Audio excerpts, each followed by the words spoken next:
안녕하세요. 안녕하세요. 예. 주말 잘 보내셨습니까?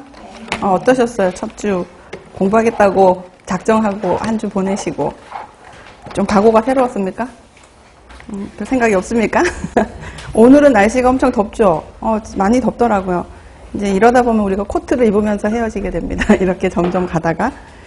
자, 오늘은 이제 주는 뭐 둘째 주지만 첫 번째 영양 교육에 대한 수업을 시작할 텐데, 여러분들이 뭐 공부를 해봤겠지만 영양 교육은 우리가 배우는 다른 과목이랑은 전혀 이 구조가 다른 과목이에요. 그죠? 대부분은 우리가 과학 쪽으로 하는데, 자연과학 공부를 하는데 이건 인문과학인 거예요. 그래서 이게 딱 떨어지는 답이 잘 없는 거예요.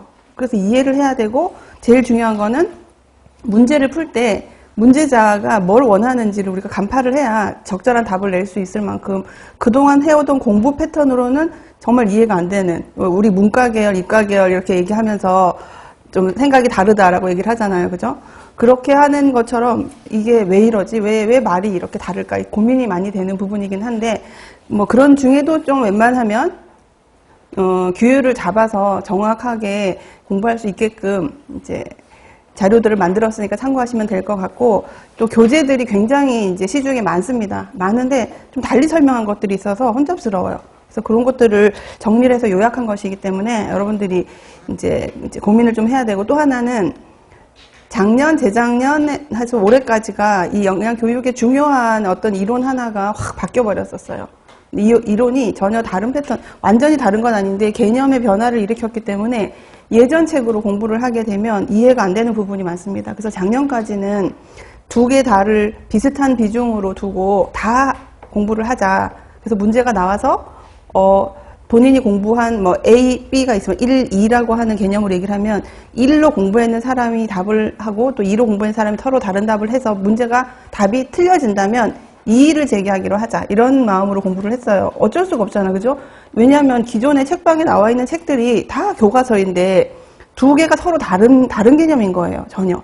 그렇기 때문에 그 달라진 부분이 문제로 나왔을 때는 신간을 갖고 공부하지 않은 사람은 요 답을 내고, 또 신간을 갖고 공부한 사람은 다른 답을 낼 수밖에 없었던 거예요. 그래서 굉장히 고민이 많이 됐었고, 첫 해 때는 정말 혼란이었었는데, 작년에 어떤 일이 있었냐면, 새 책이 나오면 바뀌어진 채로 나오겠지 했더니 새 책들이 또 예전 거를 그대로 나온 책들이 막 나오고, 오히려 새로 바뀌어진 이론이 적용이 된 책이 수치가 적다고 생각이 들어서 고민을 했는데, 그 다음부터 나오는 것이 새로운 이론들이 조금씩 언급이 되길래, 저는 새로 나온 이론, 먼저 얘기를 하자면 사회인지론에 대한 부분인데, 그 사회인지론의 뉴버전을 주로 할 겁니다. 그래서 그거를 저희가 뭐 반드시 이 문제를 나오도록 해달라고 뭐 요청할 수는 없어요. 우리 그럴 수는 없잖아요. 왜냐하면 각 교수님들이 본인의 의지를 갖고 내는 책들이기 때문에. 그런데 내 답을 했음에도 불구하고 오답으로 나왔다는 뭐 어떤 그런 근거가 있으면 이제 이의를 제기하는 방법을 하는 수밖에 없는 거죠. 근데 문제는 여러분들이 우리 학원 공부만 하는 것이 아니라 뭐 기출문제의 다른 문제집이라든지 혹은 뭐 다른 학원의 기출이라든지 문제풀이를 들어갔을 때 예전 버전으로 설명하는 경우가 있을 수도 있다는 얘기예요. 그러면 이 선생님은 옛날 버전에 대한 설명이구나, 이렇게 해야 되지, 이 사람이 잘못했어, 이렇게 생각해버리면 안 된다는 걸 알기 위해서 조금씩 구분에 대한 부분은 제가 설명을 할 겁니다. 근데 주축은 바뀌어진 이론을 근거로 해서 우리는 나갈 거기 때문에 그거를 좀 참고해 주셨으면 좋겠고, 또 이제 우리가 하다 보면 여기서 가장 고민이 되고 이해가 안 되는 게 방금 얘기했던 영양교육 이론 파트에 대한 부분이에요. 그게 어떤 이론이기 때문에, 그 이론이라고 하는 것은 이제 논문으로 나온 어떤 근거란 뜻이거든. 그거를 우리가 해야 되는데, 여러분들 교육학 듣잖아요. 그 교육학에서도 중복된 것들이 아마 있을 겁니다. 여기서도 영양교육이기 때문에. 근데 또 문제를 풀다 보면 교육학을 했던 선생님의 설명과 우리 영양학이랑 적용했을 때랑 또 다른 게 또 있는 거예요. 여러분들이 구분해야 될 숙제가 너무 많은 거야. 그래서 나는 너무 좀 비슷하기는 해야 되는데 또 우리한테 맞지 않기 때문에 좀 고민이 되긴 합니다. 그래서 그런 것들은 혹시 같이 논의하면서 답을 낼 수도 있기 때문에 고민하지 말고 물어줘야 제가 그걸 확인하잖아요. 제가 다 따라다니면서 공부할 수는 없으니까 물으면서 문제를 해결해 갈 수 있도록 같이 그렇게 해나가면 좋을 것 같습니다. 근데 다행히도 몇 년간 영양교육에 대한 문제가 어렵지 않았어요. 어렵지 않았기 때문에 좀 좋게 생각을 하는데, 우리가 이제 기본적으로 이번에 정권이 바뀌고 나서는 공무원을 줄이겠다는 의지가 이제 딱 중심에 서 있는 정권이 되다 보니 약간 고민이 되는 거죠. 전 정부는 한 5년 동안 좀 루즈했습니다. 왜냐하면 공무원 수 늘리겠다고 했거든요. 그 대통령이. 그래서 정말 계속 늘어났어요. 그래서 많이 합격들도 하시고 직업을 찾아가기도 하시고 그랬는데 근데 올해는 줄이겠다고 했는데 어디서부터 손볼지는 우리가 알 수가 없는 거죠. 그죠? 그래도 현장에 나가면 아직도 영양사분들이 이제 업무를 하는 분들이 있는데 사실은 학교에서 하는 업무는 교육을 처음 해야 되는 것이 맞습니다. 우리가 그 영양사가 아니고 영양교사로 여러분들이 하는 거는 지금은 그렇지 않은 학교들도 있지만 결국은 아이들에게 영양교육을 하는 능력을 갖고 있어야 되는 거잖아요. 그러니까 교사 자격으로 우리가 가겠다라고 이제 하는 것이기 때문에 궁극적으로는 그쪽으로 차츰차츰 이제 넓어질 거고 가서 세팅이 되다 보면 또 교육을 해야 되는 상황이 올 수도 있는 거고 그럴 적에 충분히 그 일을 할 수 있으려면 가진 정보가 있어야 되기 때문에 지금 공부하는 또 선생님들이 나눠준 자료 이런 것들을 시험이 끝났다고 버리시지 마세요. 반드시 필요합니다. 업무를 하면서도. 그런 거를 옆에 이제 옛날에 공부하던 교재였지 하고 한쪽 구석에다가 파일링을 해놓으면 도움이 될 수 있을 거니까 그런 것들도 좀 정리를 하시면 좋을 것 같습니다. 그리고 우리 이 영양교육에 대한 거는 제가 심화반을 별도로 운영한다는 걸 하니까 뺄 수 있는 단어는 없고 전체적으로 가볍게 훑어보고 심화반 8주 지나고 9주차부터는 영양정책이랑 영양교육, 영양정책관리기관 관련 법, 기관과 관련 법에 대한 부분은 훑어보듯이 할 겁니다. 이것은 여러분들 교재 제일 뒤에 보면은 아주 제일 뒤에는 그 내용이 뭐죠? 여러분들 제일 뒤에 보면은 영양사 섭취 기준에 준해서 여러분들 제일 뒤에는 영양 판정이고 영양 교육의 앞쪽에 보시면은 쭉 영양소에 대한 것들이 나오죠. 영양소에 대한 설명이 있습니다. 이거는 생애 주기에도 필요하지만 사실은 고급 영양학을 할 때 우리가 도움을 받을 수 있는 부분이기는 해요. 이게 어디서 발췌한 것인가 하면은 2020 한국인 영양 섭취 기준에 보면은 기능, 대사 이런 것들을 요약해 쭉 나온 것을 제가 요약을 한 거예요. 그러니까 이게 사실은 여기 있는 내용이 고급 영양학 기본서에 풀이 돼서 들어가 있는 건 거지. 그러니까 요거는 어떻다라고 하는 요약을 설명해서 딱딱 정리한 거예요. 그래서 여러분들이 예를 들어서 탄수화물을 지금 우리가 고급 영양학에서 하잖아요. 그럼 탄수화물 부분을 이렇게 읽어봐. 쭉쭉 읽어보면 읽다 보면 아는 것도 있어요. 예를 들어 1g에 4kcal를 냅니다. 이런 부분은 알잖아요. 그럼 그건 아는 거야. 근데 가다가 어떤 대사에 대한 얘기를 하는데 난 모르겠어. 그럼 앞에다가 그 마크에다가 별표를 하세요.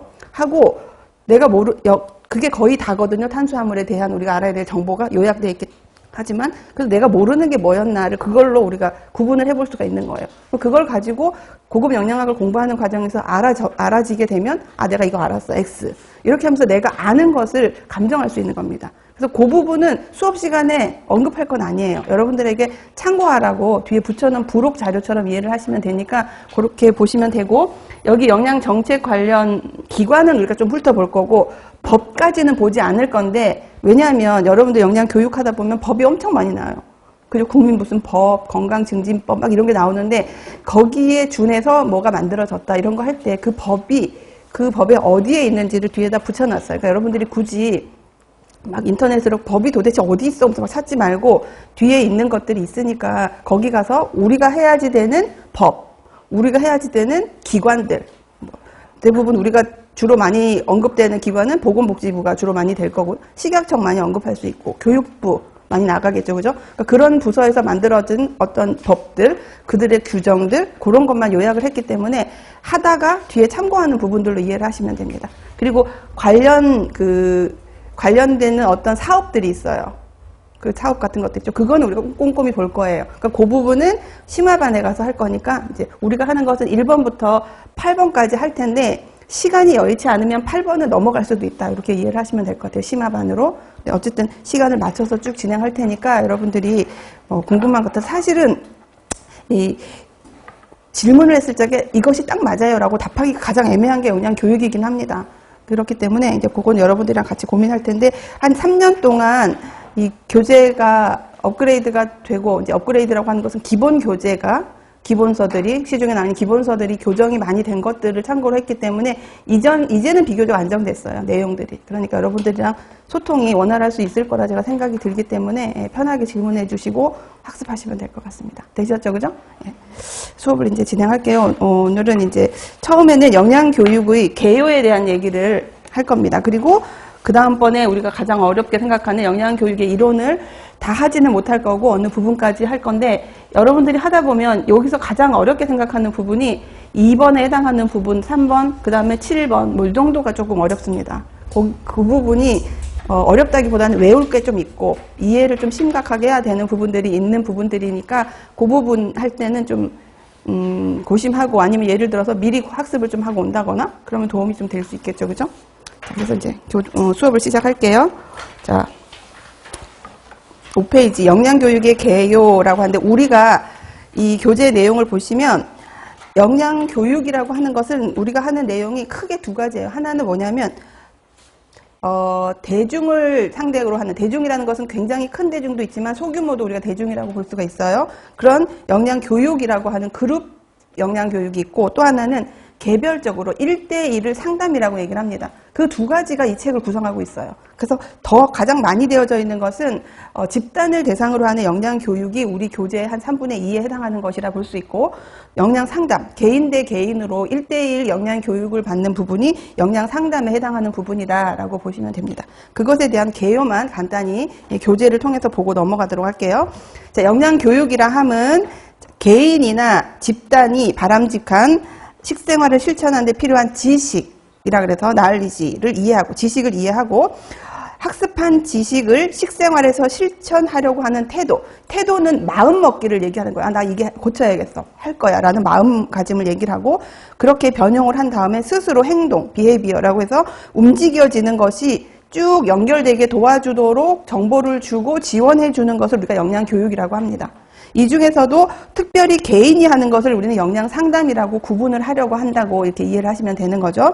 그래서 밑에 보시면 괄로에서 위에 있는 지식인지 태도인지 행동인지 여러분들이 한번 보세요.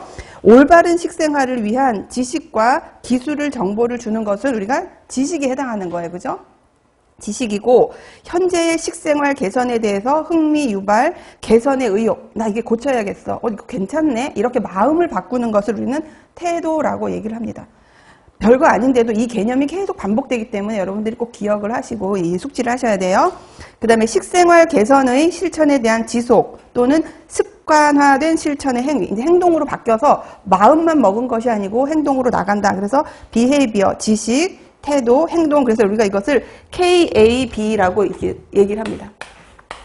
KAB. 그죠? 지식을 하고 싶도록 태도를 바꾸어서 행동까지 가게 하는 이것이 바로 영양교육의 큰 기둥이다라고 이해를 하시면 됩니다. 두 번째, 바람직한 식생활에 필요한 지식, 태도, 행동 각 요인과 관련된 다양한 학습 경험을 제공하도록 계획된 교육 과정을 영양교육이라고 한다. 그러니까 영양교육은 지식을 주는 것도 영양교육이고요. 마음을 바꾸도록 해주는 것도 영양교육이고 행동을 할 때 더 쉽게 할 수 있도록 가르쳐주는 것도 다 영양교육이에요. 이 교육의 방법이 이렇게 세 종류가 있다라고 보시면 됩니다. 그리고 영양교육의 기본 개념, 영양교육과 관련된 환경적인 변화, 방향, 이 전반적인 내용을 우리가 영양교육이라 한다. 우리가 하는 영양교육은 이런 일을 할 거다. 그리고 이것을 어떻게 하면 사람들에게 잘할 수 있을까를 고민한 것이 그 다음 단원에 있는 이론이에요. 이 과정을 통해서 사람들이 행동을 바꾸게 할 텐데 어떤 사람은 이런 방법이 좋겠어. 또 어떤 사람은 그것보다 이게 더 좋을 것 같아. 이렇게 나누어서 설명했는 이론이 우리가 2단원에서 배우게 될 거다라고 이해를 하시면 되죠. 자, 두 번째 영양상담. 내담자, 그러니까 온 거예요. 교육을 받으러. 그러니까 한 사람을 얘기하는 거죠. 1대1. 내담자가 영양 전문가와 함께 스스로 식생활의 문제를 파악하여 문제 해결 방법을 모색하고 변화를 일으켜 건강한 삶을 누릴 수 있도록 하는 일련의 과정. 개인의 식생활을 변화돼서 모든 것은 마찬가지지만 특히 영양상담의 궁극적인 목적은 뭐냐면 건강한 삶을 누린다라는 것까지 가야 돼요. 그리고 그 영양교육 과정에서 상담에서 가장 모두도 필요하지만 상담에서 가장 중요하게 생각하는 것은 스스로라는 말이에요. 스스로 마음을 바꾸고 스스로 행동을 해서 스스로 건강한 삶을 누릴 수 있도록 습관화시키는 것이다라는 말이 항상 중요하다라는 거 기억하시고 자, 영양 상담, 1대1 상담의 특징을 한번 보실게요. 내담자가 주도적으로 해라. 이것이 가장 중요한데, 선생님이 계속 가르치는 게 아니고, 그 왔는 내담자가 주도적으로 이 교육을 이끌어갈 수 있는 분위기를 조성하라는 거죠. 그래야 내가 결정한 내용을 하기 때문에 훨씬 더 행동을 옮길 수 있도록 하는 힘이 그 저력이 있게 되는 거예요. 그래서 그렇게 하면서 지속적인 상호작용을 통해서 진행해야 하며, 누구랑 상호작용을 해야 돼요? 내담자가 교육자와 계속 소통을 해야 되는 거예요. 지난 일주일마다 오는 교육 받는 사람이라고 하면 지난주 동안 했는데 그 다음 주에 와서 지난주에 어땠어요? 나 이거 못했어요. 그럼 이거 해보자. 이렇게 계속 소통을 하잖아요. 이게 한 번 교육으로 끝나는 게 아니고 안 되는 거는 다시 바뀌어보자라는 걸로. 그러니까 훨씬 더 역동적이라는 말이 밑에 나올 거죠. 상담자와 내담자가 대면하여 진행하고 역량 교육 위에 집단에 비해서 훨씬 어떻다? 역동적이다. 훨씬 더 액티브하게 이 교육이 진행될 수 있는 것이 바로 상담이다. 궁극적으로는 스스로가 역량 관리를 할 수 있는 능력을 갖추도록 하는 것이 목적이다라고 볼 수가 있고요. 그리고 위에서 설명했듯이 개별화된 지도를 하면서 도와준다는 것이 단체, 조직, 집단을 통해서 하는 영양교육과 차이가 있다라고 보시면 되는 거예요. 그럼 이 두 가지가 비슷하면서도 다소 차이가 있는데 공통점을 볼게요. 공통점은 둘 다 자발적으로 건강 증진에 필요한 식생활 변화를 실행하고 유지를 한다. 우리가 이제 식생활이든 뭐를 유지하는 기간을 주로 6개월을 잡아요. 바뀐 어떤 행동이나 식행동이나 아니면 생활, 행동 변화 같은 것들이 6개월이 유지가 됐으면 이 사람의 습관 속에 픽스가 됐다라고 보기 때문에 유지하도록 하는 것이 공통점이라면 차이점은 영양상담은 교육에 비해서 좀 더 누구 주도적? 내담자 주도적이에요. 교육은 왔는 교육자 주도적으로 하는 경우가 많습니다. 내담자가 주도적이고 지속적인 상호 과정을 통해서 위에 했던 말을 이제 다시 붙였는데 역동적이다라는 얘기를 우리가 했습니다. 간단하게 봤고 그 다음 페이지 한번 보실게요. 영양교육의 목표와 목적을 보시면 목적은 가장 최고로 우리가 지향하는 바이고 목표라고 하는 것은 그것을 가기 위해서 세분화되어서 만들었던 계획을 우리가 얘기하는 걸 우리가 목표라고 얘기하죠. 그래서 목적은 훨씬 추상적인데 여러분들이 지금 예를 들어서 나중에 가서 배우게 되는 영양정책 관련 어떤 그 사업 같은 것들을 하면 목적이 다 있을 거 아니에요. 국민건강증진사업이라든지 뭐 그런 것들을 하는 끝에 보면 항상 뭐가 있냐면 건강증진을 계획한다. 건강증진이 계속 나옵니다. 우리가. 모든 사업은 여기서도 마찬가지로 영양교육을 하는 목적은 개인이나 집단이 이 목적을 통해서 올바른 식생활 영위하고 영양 상태를 개선하며 질병 예방과 관리를 할 수 있고 건강 증진을 꾀하는 것이 가장 궁극적인 목적이에요. 근데 이것을 도달하기 위해서 세부적으로 했던 목표가 아래쪽에 있죠. 뭐냐면 지식과 정보를 습득해라. 식품과 영양에 대한 것. 두 번째, 나의 식생활 문제가 무엇인지 그 사람이 관심을 갖도록 해서 좋은 식태도를 형성하도록 해라. 이게 이제 목표가 되는 거고, 그 다음에 그것을 하기 위해서 뭐 조리 기술이라든지 식품을 선택할 수 있는 정보를 들어서 그런 기술을 습득하는 것도 하나의 목표가 되는 것이고요.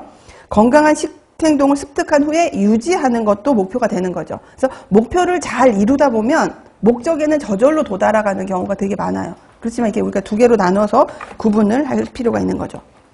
자, 그 다음에 이제 나오는 개요 중에 세 번째가 뭐냐면 영양교육이 왜 필요하냐입니다. 이거는 그냥 기본적으로 영양교육은 필요하지, 사람이 먹고 사는 문제인데 그게 아니고 영양교육의 필요성이 최근에 굉장히 높아졌어요. 왜 높아졌나? 사회적인 어떤 변화로 인해서 우리가 영양교육에 관심을 갖게 됐고 사람들이 영양에 대해서 많이 알고자 하게 됐나라는 변화를 요약해 놓은 거예요. 5가지로. 그래서 첫 번째를 보시면요.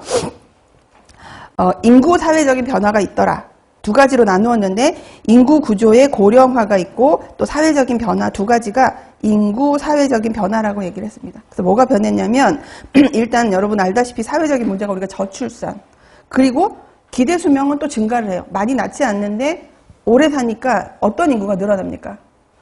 노인 인구가 늘어나는 거예요. 그러니까 노인 영양에 대한 걸 우리가 고민하지 않을 수 없게 됐다라는 거죠.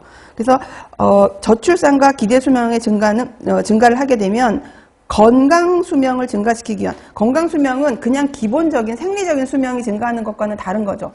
자기가 사회 활동을 하고 스스로 움직일 수 있으면서 건강하게 사는 그 연령이 얼마나 올라가느냐예요. 병상에 누워서 콧줄 꽂고 한 10년 사는 거는 건강수명이라고 우리가 보지 않는 거죠. 그러니까 건강하게 살 수 있는 건강수명을 증가시키기 위해서 영양교육의 필요성이 증가하더라. 노인 인구가 늘어나기 때문에 노인이 건강하게 살게 하기 위한 교육을 우리가 해야 된다. 그래서 이 부분은 당연히 노인 대상의 그 교육이 필요하다는 걸 설명을 하고 있는 겁니다. 건강수명이라고 하는 것은 제가 불러줄게요. 기대수명 중에 기대수명은 생리적인 수명을 얘기한다고 볼 수 있어요. 기대수명 중 질병이나 부상으로 기대수명 중 질병이나 부상으로 고통받는 기간을 제외한 질병이나 부상으로 고통받는 기간을 제외한 건강한 삶을 유지한 기간, 건강한 삶을 유지하는 기간을 얘기하죠. 그러니까 건강한 삶을 포함한 그 수명을 우리가 건강수명이라고 합니다. 기대수명 중 질병이나 부상으로 고통받는 기간을 제외한 건강한 삶을 유지하는 기간을 우리가 건강수명이라고 한다. 그 다음에 두 번째 사회적인 변화는 일단 1인 가구가 증가를 했어요. 여기 있는 선생님들도 1인 가구일 수도 있어요. 그죠? 젊으니까. 그리고 전통적으로 할아버지, 할머니 있고 엄마, 아빠, 자녀 있는 그것은 이제 해체가 된 거예요. 그것이 우리 영양을 하는 사람들한테 어떻게 와닿게 되냐면 어떤 식사를 이제 못하게 된 거예요.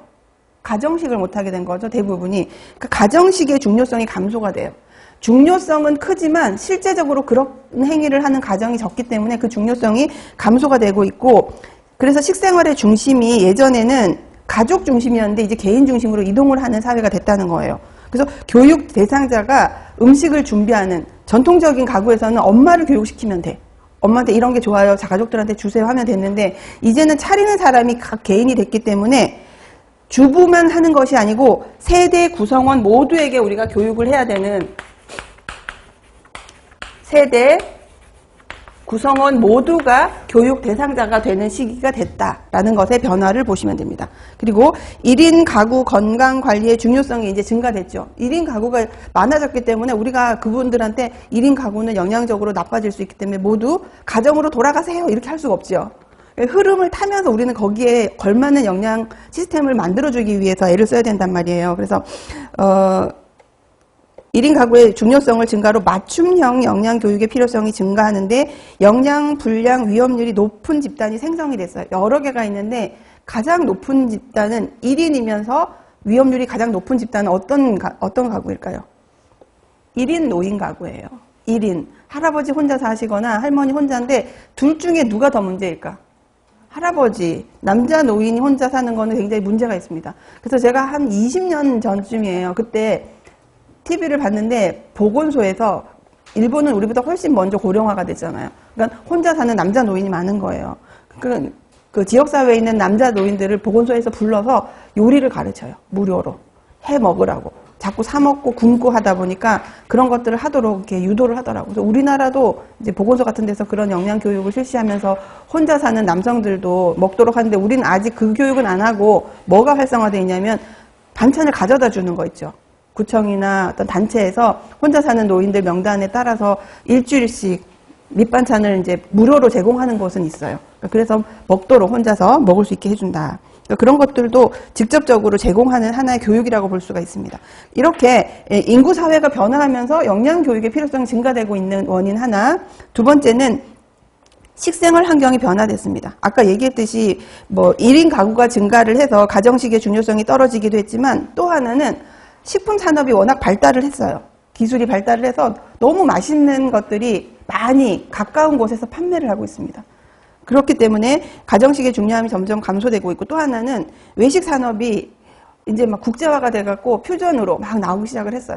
그렇기 때문에 외국 음식이 이제 막 유출이 증가함으로 식생활 환경이 변화됐다. 이런 부분들의 변화는 영양학적으로, 영양교육 쪽에서 우리가 어떤 것들을 해야지 되는 게 좋은가 하면 정말 괜찮은 요리인지 제품인지 식품적인 문제가 없는지 이런 것들을 알아야 선택할 수 있게 만들어야 되는 거죠. 옳은 걸 선택할 수 있게. 거기에 대한 설명인데 정보 전달 방법이 이제 변화를 해야 된다. 이런 변화에 부응하기 위한 변화는요. 그래서 SNS, 인터넷을 통한 정보의 흐름이 개인화되고 확산이 커져요. 그래서 어떤 사람이 뭘 먹었어. 먹었는데 너무 맛있어서 개인 방송을 하는데 그 개인 방송을 하는 사람이 굉장히 막 인플루언서야. 확 전국적으로 퍼진 거예요. 그럼 그 소비가 엄청 늘어나게 되거든. 근데 우리는 먹을 거리를 그렇게 하면 위험할 수가 있잖아요. 작년인가 재작년에 어떤 개그맨이 암 환자가 개구충제를 먹고 자기가 낫는다고 했었던 거 기억납니까? 그분 사실 작년 후반부에 돌아가셨거든요. 그래서 그것을 시작할 때는 부모님이 자꾸 좋아진다 그랬어요. 그래서 사람들이 막 혹했어. 병원에서도 굉장히 혼란스러웠대요, 의사 선생님들이. 왜냐하면 그 사람이 먹어보고 자꾸 방송을 하니까 사실 암 판정을 받은 사람들 입장에서는 이성적으로 판단하는 게 살짝 흐려져요.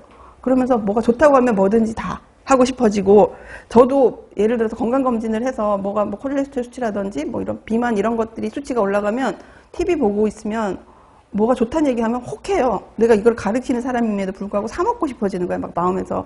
그러면 좋아지겠지. 운동은 안 하고 싶으니까 먹는 걸로 어떻게 해결해 보고 싶어지는데, 암이라고 하는 큰 병에 걸린 사람은 그런 얘기를 들으면 아, 저 사람이 좋아지면 나도 먹어야지 이런 생각이 들 수 있는 거예요. 그러니까 그런 것들이 옳은지 안 옳은지를 정보를 제대로 판정할 수 있도록 교육을 해야 된다는 거예요. 그래서 요새 TV에 정보에 대해서 출처가 맞습니까? 전문가가 얘기합니까? 이런 거 공익방송하는 거 여러분 보셨어요?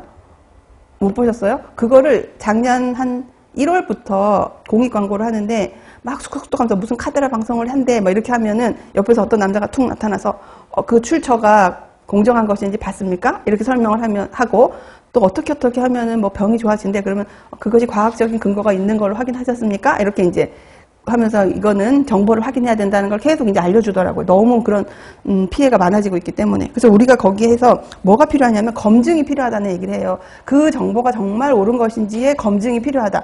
이것을 검증하는 방법이 우리 교육의 뒷부분에 가면 이 미디어를 통한 영양 정보가 옳은지 옳지 않은지를 검증하는 순서가 나와요. 그러니까 우리가 그걸 배우면 그걸 우리가 전달을 해야 돼. 일반인들에게. 이걸 보고 요 한 4가지 정도는 보고 그게 옳으면 그건 옳은 거야 이렇게 해야 되는데 우리가 이제 그걸 배울 거예요.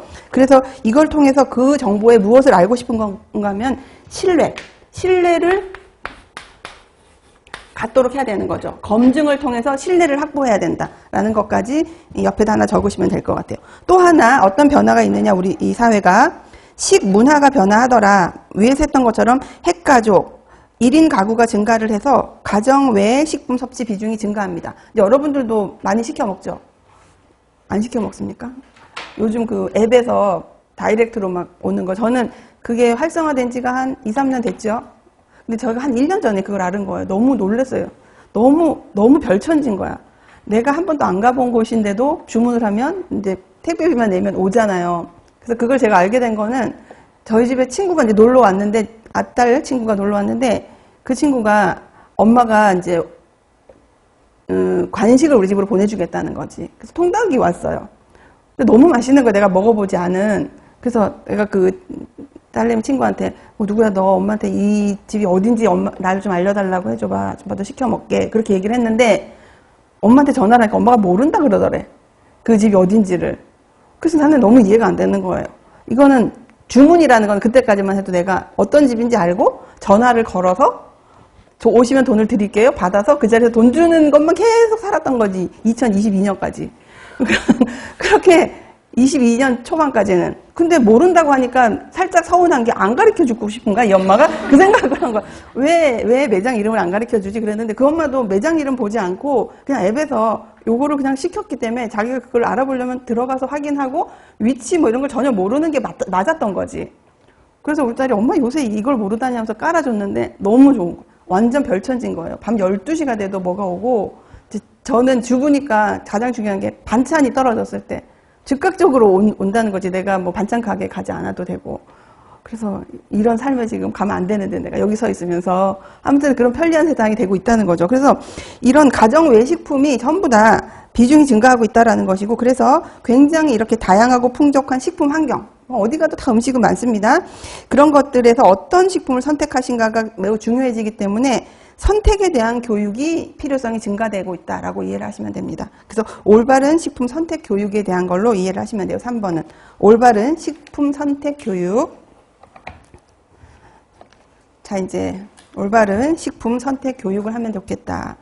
4번째, 이제 질병 구조가 변했다. 이거는 많이 들어봤던 얘기인데, 예전에는 질병이 대부분 이제 유행을 한다거나, 그렇게 해서 막 한 집단이 한꺼번에 어떤 질환에 대해서 그 사망의 원인이 많았는데, 요즘은 여기 나와 있는 것처럼 만성 퇴행성 질환이 사망의 원인으로 이제 올라가게 된 거예요. 관심이 많아지게 된 거죠. 만성 퇴행성 질환은 어떤 것들이 주로 있어요, 주로? 여러 질환 중에서 우리 몸에 주로. 혈관계 쪽 질환, 주로, 그렇죠. 그 다음에 또 대사성 질환 같은 거, 우리 대사성 질환도 마찬가지로 우리가 만성 퇴행성이라고 하고, 그런 것들 중에 하나는 뭐 위에 순환계도 있지만 고혈압이라는 것들도 있고, 대사성은 당뇨를 얘기할 수가 있고, 또 가장 중요한 것은 암이에요. 악성 신생물이라고 우리가 이제 어렵게 얘기를 하는데, 암에 의한 사망이 높아지고 있고, 또 이제 조금 다르긴 하지만 영양을 과잉 섭취하거나 아니면 영양을 너무 불균형하게 섭취하면서 오는 영양 불균형에 의한 질병이 유발이 돼서 또 사망하게 되는 원인도 많이 증가하더라. 라는 이런 다양한 그 만성 퇴행성 질환의 주요 사망 원인이 되게 됐는데, 그래, 걔네들을 가만히 연구해 보니까 얘네들의 근본적으로 동일한 원인이 하나가 있었어요. 뭘까?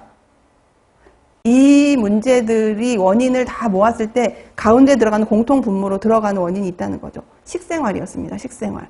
얘네들이 그렇게 걸린 사람들을 봤더니 식생활이 좋지 않더라. 그래서 식생활과 관련이 있다는 것을 우리가 알게 되었고, 만성 퇴행성 질환은 식생활과 관련이 높은 질환이고, 식생활 개선을 통하면 이 발병을 예방할 수가 있게 됐다라는 거죠. 그리고 그 시기를 늦출 수도 있고, 그리고 가장 중요한 거는 의료 비용의 절감을 기대할 수가 있습니다. 라고 되어져 있어요.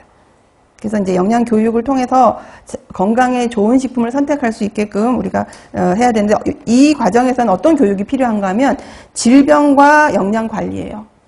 질병과 영양 관리에 대한 교육을 하게 되면서 사람들에게 이제 영양에 대한 필요성을 이제 얘기를 해주게 되는 거죠.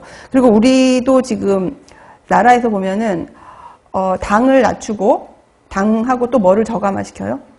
소금, 나트륨을 저감화시키는 것을 나라에서 진행하고 있어요. 그런 사업을. 그럼 이 사업은 왜 시작을 했을까?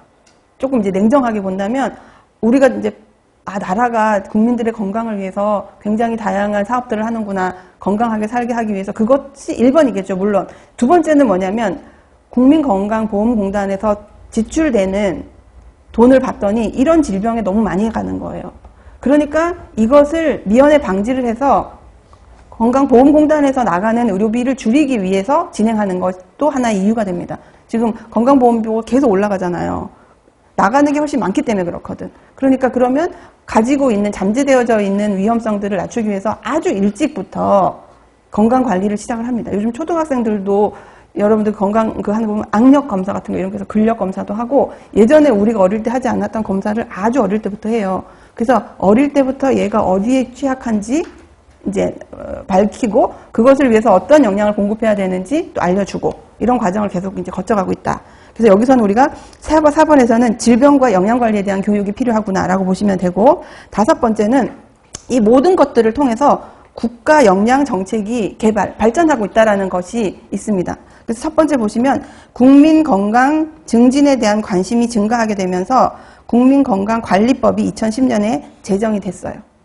그리고 임상영양제도가 마련되는 법이랑 동일한 건데, 이렇게 사람들이 국민건강 증진에 대한 관심이 증가가 되게 되었다라는 것이고, 두 번째는 어떤 사업이 있냐면 영양 플러스 사업이라는 것이 있습니다. 우리가 영양교육에서 상당히 중요한 파트로 보고 있는 영양 플러스 사업은 임산부와 영유아를 대상으로 해서 교육도 하고 또 신체 계측도 하고, 그 다음에 가장 중요한 거는 식품도 보내주고, 이 세 가지를 동시에 하는 굉장히 중요한 사업이 있습니다. 그러니까 이런 것들을 통해서 우리나라가 이제 이것도 나름 하나의 영양 교육이거든요. 이런 걸 시행하고 있다.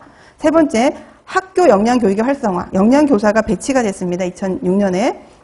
초중등 교육법이 개정됨에 따라서. 그래서 어린 학생들로부터 영양 이제 주는 것도 그냥 기본적인 것이 아니라 올바른 것들. 그래서 영양 교육에 대해서 영양 교사가 학교에서 학교 급식을 하는 가장 중요한 이유, 그다음에 가장 크게 생각하는 의의가 뭐냐면, 학교에서 보면 가정 시간에 영양소 섭취 기준을 가르쳐요.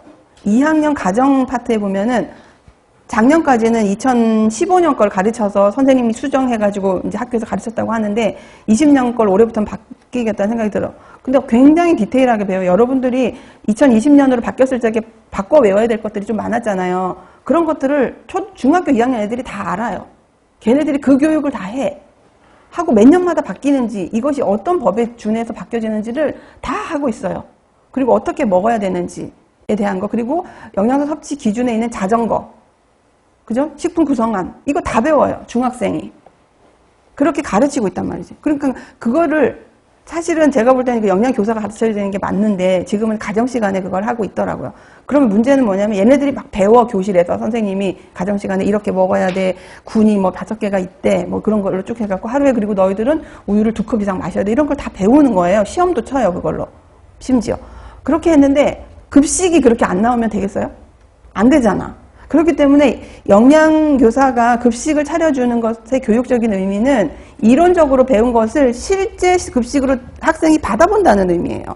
아, 배운 대로 정말 이게 한밥상이 마련됐네를 교육을 하는 과정에서가 급식이에요. 학교 급식은 교육입니다. 밥을 먹이는 게 아니고 급식 자체가 교육이라고 이해를 하셔야 돼요. 그래서 그런 것들이 잘 안 되면 이제 그런 문제가 발생하는 거지. 제대로 주지 못하게 되면 애들이 배운 것과, 영양교사 선생님은 알다시피 영양사 자격증도 있으시고 교사도 해서 왔다는데 우리가 가정시간에 배운 건 이런데 왜 우리 밥상은 이래? 이러면서 괴리를 느끼면 애들이 정착이, 그 시기에는 식생활이 정착되는 시기잖아요. 먹는 것들에 대한 개념이라든지 그런 것들이 혼란이 올 수가 있기 때문에 잘 줘야 되는 게 맞아요. 잘 주는 게 고급진 걸 준다는 게 아니라 정말 골고루 제대로 된 것을 먹고, 다 그렇게 하긴 하시더라고. 근데 이제 뭐 식사의 질의 문제는 있지, 질이라고 하는 거는 맛있고 맛없는 질을 얘기하지 식단 자체의 질은 다 괜찮아요. 그것들을 조금 보완하는 게 좋긴 하겠죠. 이제 그렇게 했고, 또 두 번째, 어린이 영양관리 관심이 증가가 되어서 어린이 식생활 안전관리 특별법이라는 것이 나타나면서 영양 표시제를 해서 아이들에게 알려라. 그래서 여러분들 그 표시해가지고 신호등 표시처럼 돼서 아이들 음식에는 표시가 이렇게 되는 게 있어요. 빨간, 주황 뭐 이렇게 돼서 많이 들어있다, 조금 들어있다, 적게 들어있다, 이런 표시를 하는 것들도 있고, 또 요즘에는 그 뭡니까, 카페인이 얼마나 들어있는지에 대한 것들도 아이들에게 홍보하라고 이렇게 어린이 영양 관리에 대해서 굉장히 관심이 많고, 가르치는 것뿐만이 아니라 어린이 영양 관리에서 실제적으로 정책을 가지고 수행하는 게 있습니다, 나라에서. 뭐냐면 문제가 있는 이런 것들은 학교에서 판매하지 않아요. 그리고 광고하면 안 돼요. 이게 정책이야. 어린이 청소년을 위한 영양 교육의 한 방편이 광고하지 말아라, 학교 근처에서 팔지 말아라. 이게 실제적으로 진행이 되고 있다라고 보시면 되는 거죠. 그리고 식생활 교육의 이제 활성화가 돼서, 이 식생활 교육은 학생들뿐만이 아니라 지역사회를 통해서 이런 교육이 활성화되게끔 하는데, 이제 농림수산식품부, 이제 농림축산식품부라고도 하고 이름이 왔다가 바뀌고 있죠. 이제 이런 부서에서 하면서 전체적으로 우리가 5가지를 본 것의 특징은 뭐냐면, 계속적으로 영양교육이 중요한데 사회적인 이런 변화에 의해서 가르쳐야 할 방향이 다르구나라는 걸 볼 수가 있습니다. 예를 들어서 그 밑에 그 4번에 있는 밑에 내용을 이렇게 박스로 해서 내주고, 이것은 영양교육, 이런 이유에서 영양교육의 필요성이 증가하는데 이것을 근거로 해서 제공해야지 되는 영양교육의 주제는 무엇일까요? 라고 하면 뭐라고 해야 될까? 뭐 질병과 영양관리에 대한 교육을 지속적으로 제공한다, 이렇게 한다거나, 그러니까 각 부서 분야별 번호당 어떤 교육을 해야 되는지를 우리가 구분할 수 있어야 된다는 거죠. 그죠? 이런 문제가 예전에 객관식 때 한번 나온 적이 있어요. 그래서 체크하면 돼서 쉬웠는데, 이런 것도 우리 구분해서 정말 미묘한 차이지만 구분을 할 필요가 있다라고 보시면 되고요. 자, 영양교육에 대해서 이제 나오는데 어려운 점이 뭘까? 어려운 점은 일단 영양교육은 대상이 다양화돼 있어요. 아주 어린 그 꼬마 아기들부터 시작해서 서너 살부터 해서 노인까지. 그래서 그 사람들의 상황, 뭐 지식적인 배경, 그 다음에 경제적인 여유, 이런 걸 다 해서 해야 되기 때문에 굉장히 이제 어렵다. 교육을 일괄적으로 하기 힘들다. 두 번째, 영양교육의 효과가 어떠냐 하면 장기적이고 비가시적이다라는 거예요. 장기적이고 비가시적이다. 이 부분에 대한 것들은 일단 영양에 관련된 문제가 나타났을 적에 제공을 하더라도 오늘 안 좋은 걸 바꿨을 때 내일 확 좋아지는 건 없어요. 가장 빠른 건 배가 고픈데 먹었더니 배가 불렀어. 뭐 이거는 금방 나타나는 효과지만 그게 아니라 영양적인 문제에 대한 것들을 굉장히 장기적으로 해야만 이게 나타나고 내가 했는 것이 눈에 확 드러날 만큼 효과적으로 나타나는 증거가 잘 안 나타나요. 왜냐하면 영양 문제는 단지 영양 문제로 나타나는 경우보다는 다른 질병이랑 섞어서 오는 경우가 많기 때문에 이것이 정말 영양 문제를 내가 제공을 해서 회복이 되는데 도움이 됐을까에 대한 확신이 잘 없을 때가 있거든요. 그러니까 그게 좀 어려움이 있다라는 거고, 또 예산과 인력이 많이 소요된다. 먹거리를 제공한다는 것은 많은 인력이 필요할 것이고, 또 하나 식품을 바꾸라는 것은 굉장히 보수적이어서 개선하는데 어려워요. 예를 들어 여러분들이 가정에서 부모님들이 어머니가 뭐 간장을 쓰는데 어떤 표를 써. 근데 그게 문제가 있어서 다른 걸로 바꿔야 되면 절대 못 바꾸세요. 그런 게 있어. 뭐 예를 들어 가장 대표적인 게 우리나라 간장이 샘표가 있잖아요. 샘표를 쓰던 어머니는 다른 걸 못 써. 맛이 다르대. 그래서 이런 걸 바꾸지를 잘 못해. 바꿔내지를 잘 못하는 거예요. 간단한 예로 우리나라 문제는 아닌데 인도에서 어떤 지역의 겐지스강 유역 어디에서 거기가 계속 범람을 하는 지역이었대요. 그래서 비가 와서 넘쳐서 싹 가져가면 땅 속에 있는 미네랄이 같이 씻겨 내려가는 거예요. 그러니까 거기에 요오드가 많이 씻겨 내려가 버리는 거예요, 물 따라. 그러면 거기에다가 식물을 심어서 나는 식물 속에는 요오드가 부족하겠죠. 물론 요오드라는 거는 바다에 많지만 행여라도 조금이라도 있는 것이 있다면 그런 부분들에 대한 것들이 점점 부족해지는 거예요. 그래서 자급자족하는 어떤 외딴 마을에 이렇게 자연재해에 의해서 땅의 영양소가 자꾸 훼손이 되는 경우는 거기서 나오는 어떤 식품이 원래는 완전 식품이라고 해도 다른 지역에서는 이 지역에서는 어떤 영양소가 부족할 수 있는 거예요. 그래서 그 지역에 가봤더니 이제 그런 문제로 엄마들이 다 아이들도 요오드 결핍에 대한 이제 증상이 나타난 거예요. 그래서 나라에서 안 되겠다 싶어서 가장 쉬운 게 요오드를 소금에 첨해서 먹게 한대요. 요오드만 별도로 먹는 게 아니고. 그래서 그 요오드를 첨가한 소금을 무료로 나눠준 거야. 그거 무료로 나눠줘서 학교에서, 학교가 아니고 이제 보건소 같은 데서 집에다 나눠줬는데 엄마들이 안 쓰는 거야. 자기가 하던 요리의 맛이 안 나는 거야. 이걸 넣으면 간에 대한 것들이 뭐 짠기가 좀 다르다거나 뭐 맛이 변한다거나 이런 것 때문에. 그래서 변동이 없어서 이제 또 두 번째 방법으로는 학교 학생들한테 나누어주고 엄마가 그걸 요리에 쓰는 걸 확인해서 오면 우리나라로 치면 스티커를 이렇게 주는 거지. 그렇게 하면서 쓰도록 유도를 이렇게 해나가면서 지행을 한다고 해요. 그 말은 무슨 말인가 하면 무슨 뜻이에요? 바뀌지 않는다는 거지. 식생활은 한번 고정된 것을 바뀌어 나간다는 건 굉장히 어려울 수 있다라고 보시면 되는 거고, 또 교육 효과가 개인적인 차이가 큽니다. 교육적인 것은 그 사람이 기본적으로 가지고 있는 베이스가 조금 지식이 있으면 훨씬 쏙쏙 잘 들어오지만 전혀 그렇지 않으면 이해하기가 힘들다. 그래서 개인적인 차가 크다. 그 다음에 예를 들어 잘못된 교육을 했을 경우에 집단을 상대로 했다면 그 파급 효과가 감당이 안 되죠. 다시 수정을 했을 경우에 수정된 건 잘 안 바뀌어요. 그래서 조심스럽고 어려운 점들이 이런 것들이 있구나라고 이해를 하시면 됩니다. 자, 뒤에 있는 앞으로의 방향을 그냥 쭉 읽어볼게요. 그냥 기본적인 거니까. 일단 앞으로는 그냥 일괄적인 것이 아니라 생애 주기별로 영양교육을 하자. 그리고 질병 예방이나 관리를 위해서도 영양교육과 상담, 그러니까 개별 상담도 진행하는 것이 좋겠다, 추후로는. 그리고 취약계층을 위한 영양교육. 우리가 방금 배웠던 취약계층은 노인 가구를 얘기를 했는데 그런 교육을 강화해야 되겠다는 것. 그리고 식품의 변화에 의해서 소비자와 생산자 모두에게 영양교육을 시켜서 좋은 식품을 만들도록 하고 그렇게 만들어진 식품을 잘 선택하도록 하자라는 교육을 진행하자. 그리고 그런 교육을 하는 매체를 개발하고 활용을 해서 대상 수준별로 공급을 하자. 또 맞춤식 교육과 상담, 이거는 이제 영양 컨설팅이라 그래서 인터넷에 가면 영양 컨설팅을 해주는 그런 앱들이 좀 있는데 가보면 영양사가 별로 없어요. 대부분이 이제 스포츠 쪽을 하는 사람들이 해주는데 사실은 그것도 이제 그 사람들의 영양을 직접 공부한 사람들이 아니잖아요. 그렇기 때문에 그 부분도 관심이 있으면 우리가 그걸 전공을 할 수도 있는 거지. 물론 학교에서 전공은 없지만 나는 컨설팅을 하는 걸 좀 해봐야겠어 하면 이제 그렇게 하는 것도 좋은데 굉장히 발빠릅니다. 스포츠 체육과에서 영양을 좀 연구한 선생님들이 사회 속으로 침투하는 속도가 굉장히 빨라요. 그리고 굉장히 다양한 아이디어들이 많이 팡팡 쏟아지더라고. 좀 그런 생각은 아이디어가 좀 좋은 것 같아요. 부럽기도 하고. 자, 그 다음에 인터넷 산업과 연계, 비대면 영양교육. 요즘은 영양교육뿐만 아니라 모든 교육 과정이 비대면이 굉장히 많이 일어나고 있습니다. 그래서 이런 것들을 통한 영양을 어떻게 하면 좋을지에 대한 것들, 왜 그 코로나가 되기 전에 의사들이 원격으로 진료하려고 했었어요. 그래서 초지는 와서 해 하고 가서 이제 화면을 보면서 어떻습니까? 열을 한번 재보세요. 그러면 이제 재서 보여주고 뭐 그런 식으로 해서 막 소리를 내보세요. 해서 목소리도 들어보고. 그러니까 만지지만 않지 모든 것을 대면해서 하는 거를 의사들이 추진을 하려고 했어요. 그렇게 하니까 그 동네 의사들이 반대를 한 거야. 왜냐하면 대부분이 대학병원에 있는 선생님들하고 대면 치료를 하고 싶어지니까 반대를 했는데 코로나가 지나고 나면서 이거를 해야겠다고 이제 오히려 지역에서 하는 선생님들이, 개별 선생님들이 그것들이 이제 도입이 돼서 초진을 와야 되고 재진 때부터 뭐 약을 새로 제공받는다거나 그건데 문제가 약을 어떻게 그 사람들한테 줄 것이냐.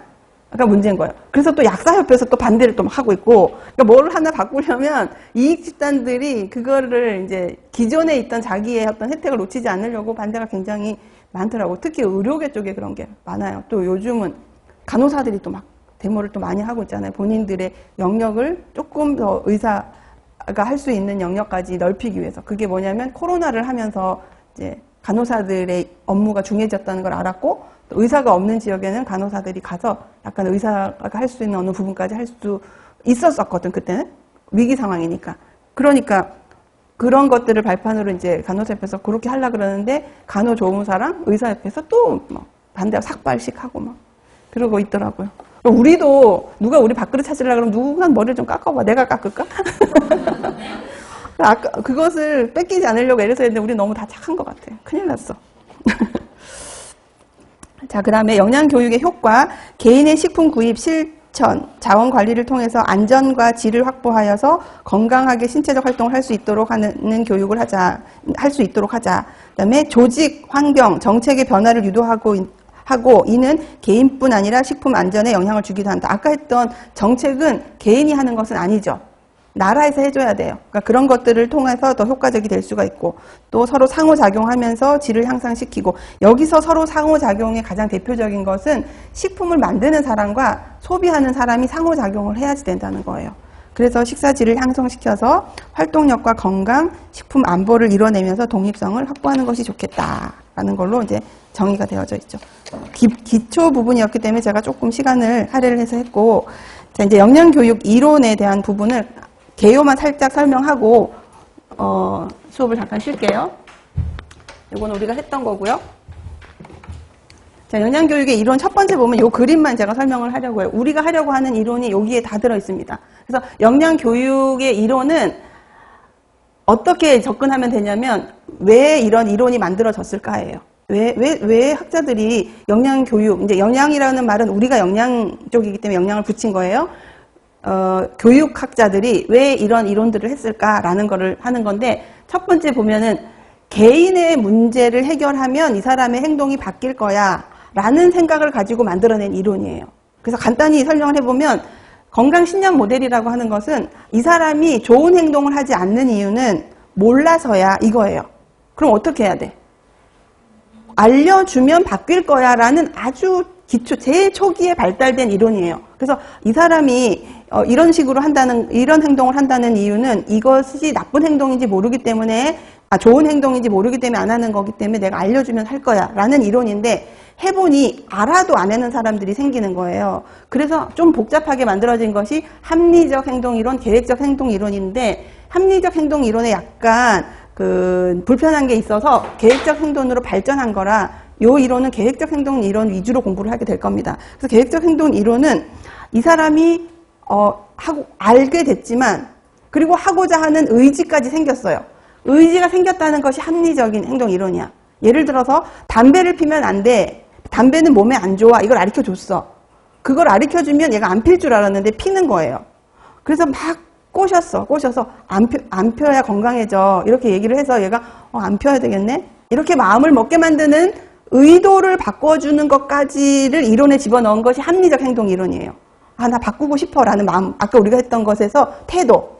그리고 세 번째는 태도까지 했는데, 내가 학교를 가봤더니 내 친구가, 가장 친한 친구가 4명인데 넷이 다 흡연자야. 그래서 내가 안 끊고서 얘가 막 담배를 피고 코에다 대고 막 이래요. 끊는다고 했더니. 그러니까 어떻게 돼? 타인의 영향이 있어요, 없어요? 타인의 영향이 있구나. 타인의 영향까지 넣어주고 자기가 할 수 있다라고 하는 어떤 부분을 집어넣어줘야 되는 것까지 나온 것이 계획적 행동 이론이에요.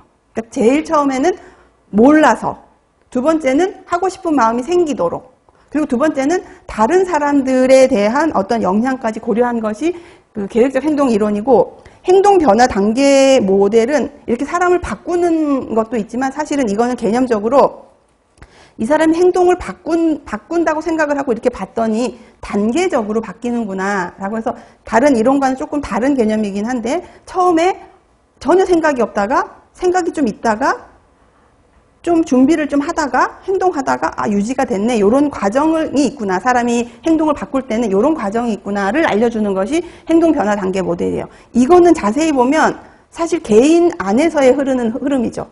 그러니까 개인에 대한 문제라고 우리가 보는 거고, 개인 간 상호작용이라고 하는 것은 사회 인지 이론이 이제 저번에 아까 얘기했던 바뀌어졌다고 하는 건데, 행동 변화를 하려고 하면 내가 여러 가지 나를 할 수 있게 하는 요인, 할 수 없게 하는 요인들이 있구나. 그런 요인들을 몇 가지로 구분을 해서 걔네들을 변화할 수 있는 게 뭘까? 그리고 주변에 있는 이제 환경까지 들어가게 된 거예요. 내가 담배를 너무너무 끊고 싶어. 그리고 마음도 먹었어. 옆에 친구들도 도와줘요. 근데 우리 주변에 한 집 건너 있는 슈퍼마켓에 다 담배집이야. 담배집밖에 없어, 우리 동네 슈퍼에. 그러면 환경이 조성이 안 된 거죠. 내가 막 눈을 깎고 돌려보면 옛날에 담배 그림이 있어. 막 그 사람이 환경이 조성이 안 되는 거야. 그것처럼 환경에 문제가 이 사람에게도 영향을 미치는구나까지 더해준 것이 우리가 사회인지 이론이라고 대략 생각하면 돼요. 조금 다른 부분도 있지만. 그 다음에 사회 네트워크, 사회적인 지지인데, 네트워크도 있지만 사회적인 지지에 대한 부분들을 여러분들이 이해를 해보면은, 이 지지는 교육 이론이라기보다는 각 교육 속에 하나의 구성 요소로 많이 들어가 있어요. 막 잘하고 있을 적에 칭찬해 준다거나, 뭘 잘했을 적에 막 독려를 해준다거나, 예를 들어 용돈을 더 준다거나 스티커를 준다거나, 이런 행위 자체가 사회적인 지지라고 보는 거예요. 근데 이것이 하나의 이론일 수도 있지만 각 이론들 속에 하나의 구성 요소로 들어가서 설명할 수도 있습니다. 그러니까 이거는 개인 간의 상호작용이다라고 볼 수가 있고, 지역사회에 대한 것은 사회적으로 뭔가가 확산되어 나가는 방법을 우리가 배울 겁니다. 그래서 먼저 개혁 확산 이론에 대한 부분들은, 개혁 확산은 여러분들 보세요. 예를 들어서 유튜브가 없는 세상이었어. 근데 어떤 사람, 유튜브라는 게 나왔다고 막 이제 홍보를 해. 유튜브 회사에서. 그러면 모두들 유튜브를 하려고 하지 않죠. 궁금은 한데, 왜냐면 유튜브 없이 사는 세상이 너무 편했거든. 근데 몇몇 굉장히 앞서 나가는 얼리 어댑터 같은 사람들이 저게 뭘까? 하고 한번 해보는 거예요. 해봤더니 너무 재미가 있는 거지? 그걸 한번 예를 들어 가장 쉬운 게 여러분들이 이야기하는 틱톡? 틱톡이라는 거 있잖아요. 그거를 그렇게 확 퍼지기 전에는 관심이 있고 좀 앞서 나가기 좋아하는 사람들이 해봤을 거야, 그거를. 그래서 올렸더니 일반인들이 재밌네? 그래서 확 퍼진 거죠. 그렇게 어떤 새로운 아이디어가 사회 속으로 침투해 가는 과정도 교육이라 보고, 그런 것을 통해서 어떻게 진행할 수 있는지에 대한 것이 개혁 확산 이론이에요. 그걸 우리가 볼 거고, 이건 지역사회에 대한 거죠. 그 다음에 설득 이론은 우리가 하진 않을 거고, 그 다음에 프로시드라고 하는 것은 우리가 나중에 이제 할 텐데, 이거는 역량을 교육하는 과정을 디테일하게 설명했어요. 1단계부터 시작해서 8단계까지 1단계는 뭐고 2단계는 뭐 통해서 이렇게 해서 9단계의 평가까지 갈 거야 라는 것을 쭉 세워놨는데, 이 이론의 가장 큰 특징은 그것을 해야지 되는 과정을 굉장히 중요하게 생각해요. 왜 이 교육을 해야 할까라는 것을 훨씬 더, 그걸 우리는 진단 과정이라고 하거든. 지금 역량 문제가 일어난 어떤 집단이 있는데, 이 집단이 왜 이 문제가 생겼을까를, 그 부분을 굉장히 디테일하게 나눠놨어요. 그래서 1단계부터 8단계 중에서 5단계까지가 이 진단만 해. 교육을 하지 않고. 진단을 해서 그 문제가 뭘지를 계속 고민하는 과정이, 진단 과정이 굉장히 특화되어져 있는 교육 과정이 프레세데 프로시드 모델이라고 볼 수가 있습니다. 그 다음에 사회 마케팅이라고 하는 이론은, 마케팅이 뭐예요? 물건을 잘 팔기 위한 판촉행위잖아요. 그것을 이제 상업적으로 보면, 내가 이런 걸 만들었으면 여러분 이게 너무 좋아요 하면서 하면 돈을 내가 누구한테 받아? 사는 사람이 나한테 돈을 주고 내가 물건을 주는 거죠. 근데 우리가 역량 교육에서 사회 마케팅이에요. 상업 마케팅이 아니고, 우리가 하는 이 사회 마케팅은 좋은 역량적인 정보가 있어. 영양적인 정보도 있지만 그것을 할 수 있는 행동에 대한 게 있어. 그거를 홍보를 해. 이런 행동을 하면 건강해져요. 이런 걸 막 홍보를 하는 거예요. 그리고 그 사람이 그것을 채택하는 것을 우리가 판매가 이루어졌다고 보는 거예요. 채택해서 이 사람이 이 행동을 하게 됐다라고 하는 거지. 그러면 상업적인 마케팅은 이익이 누구한테 옵니까? 나한테 와, 파는 사람. 내가 돈을 버는 거예요. 맞죠? 내가 만드는 거 여러분 이거 좋아요, 사세요 라고 했어. 그래서 사가면서 다 5,000원씩 내면 내가 돈을 5,000원씩 벌 거 아니에요. 근데 이 사회적인 마케팅은 내가 만들어서 내가 제공을 해서 파는데 이건 돈을 받는 의미가 아니야. 가서 이 사람이 써서 잘 되면 이익을 누가 갖냐면 사간 사람이 이익을 보는 거예요. 건강한 행동을 한 사람이 자기의 건강이 좋아지는 이익을 그들이 보는, 그 부분에서 약간 차이가 나지만 이것을 확산시키고 전달하는 과정은 물건을 만들어서 홍보하고 파는 행위랑 동일하게 가기 때문에 이거를 사회 마케팅이라고 설명을 할 거예요. 그래서 이 과정 전체가 영양교육 이론의 전 과정이다라고 보시고, 첫 번째가 건강신념 모델인데 이건 잠깐 쉬었다 하겠습니다.